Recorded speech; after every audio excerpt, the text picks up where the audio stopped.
पढ़ाई पूरी करने के बाद मैंने शहर में नौकरी करने की सोची।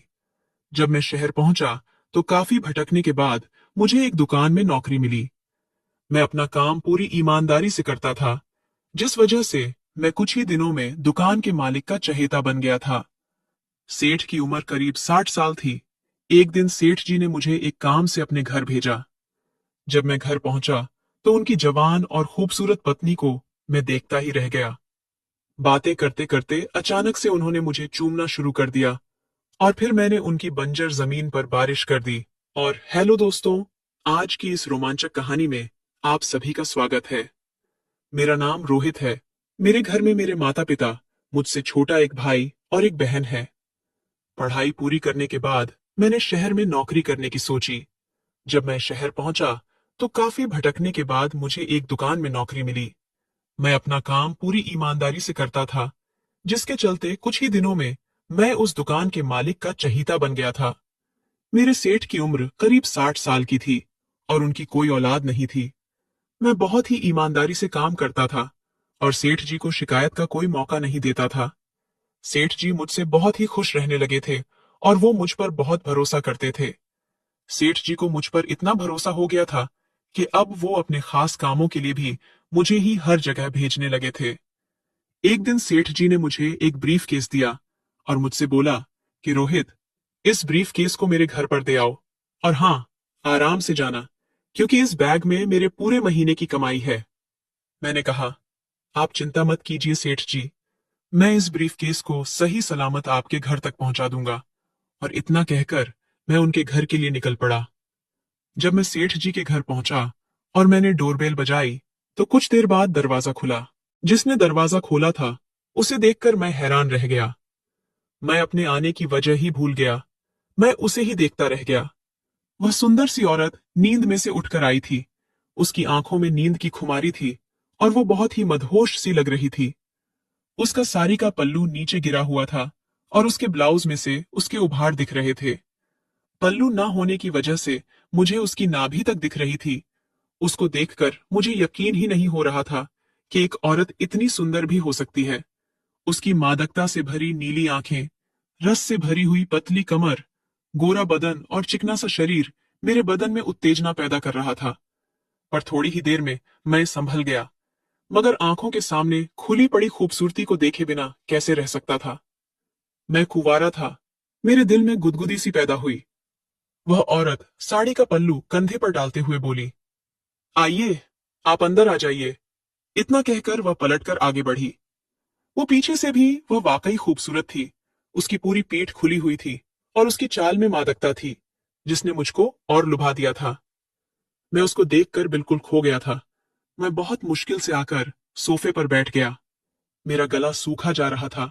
मैंने बहुत कोशिश के बाद कहा, मैडम, सेठ जी ने यह ब्रीफ केस घर पर देने के लिए कहा था। इतना कहकर मैंने ब्रीफ केस को उनकी तरफ बढ़ा दिया। उस औरत ने कहा, आप इसे मेज पर रख दीजिए। आप बहुत ही धूप में आए हैं, मैं आपके लिए कुछ ठंडा लेकर आती हूँ। और इतना कहकर वो किचन में चली गई। कुछ देर बाद वो पानी की एक बोतल और 2 कोल्ड ड्रिंक लेकर आई। मैं बस उनको ही देख रहा था, क्योंकि मेरी नजर उनसे हट ही नहीं रही थी। वो आकर मेरे सामने वाले सोफे पर बैठ गई और मुझसे बोली, लो, पानी पी लो। मैंने पानी की बोतल उठाई और सारा पानी गटगटा कर पी गया। वह औरत कोल्ड ड्रिंक की बोतल खोलने के लिए मेज के नीचे रखे ओपनर को लेने के लिए झुकी, तो फिर उसका पल्लू फिर से गिर गया और फिर से उसके गोरे उभार दिखने लग गए। मेरी नजर वहीं अटक गई। उस औरत ने ओपनर से बोतल खोली और मेरी तरफ बढ़ा दी। मैंने बोतल पकड़ी तो मेरी उंगलियां उस औरत की नाजुक उंगलियों से छू गईं। मुझको तो जैसे करंट सा लग गया। उस औरत के जादू और मादकता ने मुझको इस कदर घायल कर दिया था कि मैं खुद को काबू में ना रख सका और उस औरत यानी अपनी सेठानी से लिपट गया। जब उसने कोई विरोध नहीं किया तो मेरी हिम्मत और बढ़ गई और मैं उसको बेतहाशा चूमने लगा और धीरे धीरे वह भी मेरा साथ देने लगी। मैं उसको उठाकर कमरे में ले गया और बिस्तर पर लेटाकर उसके कपड़े निकालने लगा। फिर हम एक दूसरे के आगोश में खो गए और धीरे धीरे एक दूसरे में समा गए। जब हम शांत हुए तो मैं बाहर आया और वापस जाने लगा तो सेठानी ने मेरे गालों को चूम लिया। मैंने उससे पूछा कि सेठ जी तो इतने बूढ़े हैं और आप इतनी जवान कैसे हैं। तो उसने बताया, मैं इस सेठ की दूसरी पत्नी हूँ। सेठ जी की पहली शादी मेरी बड़ी बहन से हुई थी, और जब एक दुर्घटना में मेरी बड़ी बहन की मौत हो गई तो मेरे घर वालों ने मेरी शादी इनसे कर दी। मैं सोचने लगा कि सेठ तो वैसे ही बहुत बूढ़ा है, अगर मैं सेठानी को ऐसे ही खुश रखूंगा तो सेठ के मरने के बाद ये सारी दौलत मेरी हो जाएगी। ये सोचते सोचते मैं खुश होकर वापस दुकान पर आ गया। इसके बाद मेरा सेठ मुझे रोजाना दोपहर को अपने घर ब्रीफ केस देकर भेजता था। मैं मालकिन को ब्रीफ केस सौंपता और उसके साथ खुशी खुशी हम बिस्तरी करता था, और बाद में कुछ खा पीकर दुकान पर लौट आता था। हमारे बीच सब अच्छा चल रहा था, और सेठ जी को भी हम पर किसी तरह का कोई शक नहीं था। समय धीरे धीरे बीतता गया, और इस तरह 5 महीने बीत गए। एक दोपहर को मैं ब्रीफ केस लेकर सेठ जी के घर आया और डोरबेल बजाई, पर घर का दरवाजा नहीं खुला। पहले ऐसा कभी नहीं हुआ था। मैं जैसे ही घंटी बजाता था वैसे ही मालकिन तुरंत दरवाजा खोल देती थी। मैं बाहर धूप में खड़े खड़े घंटी बजाता रहा, और 5 मिनट के बाद दरवाजा खुला।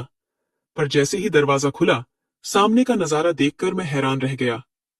दरवाजे पर मेरी सेठानी खड़ी थी, पर आज वह एक अलग ही रूप में थी। उनका ये रूप मैंने आज से पहले कभी नहीं देखा था।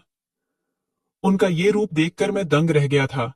आज मेरी सेठानी बिल्कुल घरेलू औरत बनी खड़ी थी। उन्होंने एक सभ्य महिला की तरह साड़ी पहनी हुई थी और सिर पर पल्लू रखा हुआ था, जबकि पहले वो ऐसे नहीं रहती थी। मैं समझ नहीं पा रहा था कि आज उन्हें क्या हुआ है। मैंने उन्हें ब्रीफकेस पकड़ा दिया। उन्होंने ब्रीफकेस ले भी लिया, पर आज उन्होंने मुझे अंदर आने के लिए नहीं कहा। अब मेरा दिमाग चकरा गया। उन्होंने जैसे ही दरवाजा बंद करने की कोशिश की, वैसे ही मैंने उनका हाथ पकड़ लिया और कहा, आज तुम्हें क्या हो गया है वंदना? तुम ना तो मुझसे बात कर रही हो और ना ही मेरी तरफ देख रही हो। मैं इतनी धूप में तुमसे मिलने आया हूँ, और तुमने मुझसे एक गिलास पानी तक नहीं पूछा है। हमारे बीच तो सब कुछ अच्छा चल रहा था ना, फिर ऐसा क्या हो गया है जो तुम मेरे मुंह पर दरवाजा बंद कर रही हो? इतना सब सुनकर वो रोने लगी और बोली, रोहित, मुझे माफ कर दो। अब मैं तुम्हारे साथ और हमबिस्तरी नहीं कर सकती। हमारे संबंध बनाने की बात सेठ जी तक पहुंच गई है। वो हमें रंगे हाथ पकड़ना चाहते हैं, और उसके बाद वो हम दोनों की जिंदगी बर्बाद कर देंगे। हमारी भलाई अब इसी में है कि हम चुपचाप अलग हो जाएं। आज के बाद तुम कभी इस घर में मत आना। और इतना कहकर सेठानी ने मेरे मुंह पर दरवाजा बंद कर दिया। मैं मानो किसी खाई में गिर गया था। मेरी आंखों के सामने मेरा सब कुछ लुट गया था। मैं तो यह सपना देख रहा था कि करोड़पति सेठ की दूसरी पत्नी मेरी बाहों में होगी, और बूढ़े सेठ की मौत के बाद मैं इस घर का मालिक बनूंगा। मगर मेरा सपना ताश के पत्तों के महल की तरह तेज हवा से उड़ गया। मुझे अब ये डर भी सता रहा था कि कहीं सेठ मुझे नौकरी से तो नहीं निकाल देगा। मेरे मन में यह भी आ रहा था कि अगर सेठ ज्यादा गुस्से में होगा तो हो सकता है कि वो मुझे पुलिस के हवाले भी कर दे। मैं यही सब सोचकर दुकान की ओर चल दिया, लेकिन समय ऐसे ही गुजरता रहा, और जब सेठ ने इस बारे में मुझसे कोई बात नहीं की, तब जाकर मेरे मन को राहत मिली। मैंने सब भूलकर फिर से उसी ईमानदारी से काम करने लगा। पर कुछ दिनों बाद मुझे पता चला कि सेठानी प्रेग्नेंट है। अब तो मेरे गुस्से का कोई ठिकाना ही नहीं था। मुझको सब समझ आ गया था कि सेठानी ने सिर्फ मेरा इस्तेमाल किया है। सेठ अब इस उम्र में नहीं है कि उसे बच्चा दे पाए, इसलिए सेठानी ने यह सारा नाटक मुझसे बच्चा लेने के लिए किया था। मैं गुस्से से सेठानी के पास पहुंचा और जोर जोर से डोरबेल बजाने लगा। सेठानी ने जैसे ही दरवाजा, वैसे ही मैंने उसे एक थप्पड़ लगा दिया। मैंने गुस्से भरी आवाज में कहा, तूने ये सारा नाटक प्रेग्नेंट होने के लिए किया था ना? तूने उस दिन भी मुझसे झूठ बोला था कि सेठ जी को सब पता चला गया है, जबकि उन्हें कुछ नहीं मालूम है। तेरे पास सिर्फ 10 मिनट का समय है। अगर अब भी तूने मुझसे झूठ बोला तो मैं खुद ही सेठ जी को सारी सच्चाई बता दूंगा। वो मुझे तो सिर्फ दुकान से निकालेंगे, पर तुझे वो अपनी जिंदगी और घर से ही निकाल देंगे। फिर देखता हूं कि तू ये बच्चा लेकर कहां भटकेगी। सारी बात सुनने के बाद वो बोली, मैंने तुमसे झूठ बोला था कि सेठ जी को सब पता चल गया है, और ये भी झूठ बोला था कि सेठ जी मेरी बड़ी बहन के पति थे। दरअसल सच तो ये है कि सेठ जी मुझे एक डांस बार से लाए थे। उन्होंने मुझसे शादी की और मुझे इस घर की मालकिन बनाया। पर शादी के इतने सालों बाद भी हमारी कोई औलाद नहीं थी, क्योंकि सेठ जी इस लायक ही नहीं है कि वो मुझे बच्चे का सुख दे पाए। मैं सेठ को उपहार के तौर पर बच्चा देना चाहती थी। मेरे इस प्लान में सेठ जी ने भी मेरा साथ दिया। उन्होंने मेरी बात मानी और हमने तुम्हारे साथ नाटक किया। इसी नाटक के तहत वो रोज तुम्हें हमारे घर भेजते थे और हम बिस्तरी करते थे। जब मुझे पता चला कि मैं प्रेग्नेंट हूं, तब मैंने तुम्हारे साथ वो नाटक किया था कि सेठ जी को सब पता चल गया है। तुम सिर्फ हमारे प्लान का हिस्सा थे। मुझे बच्चा चाहिए था, जो तुमने मुझे दे दिया। अब हो सके तो मुझे माफ कर देना।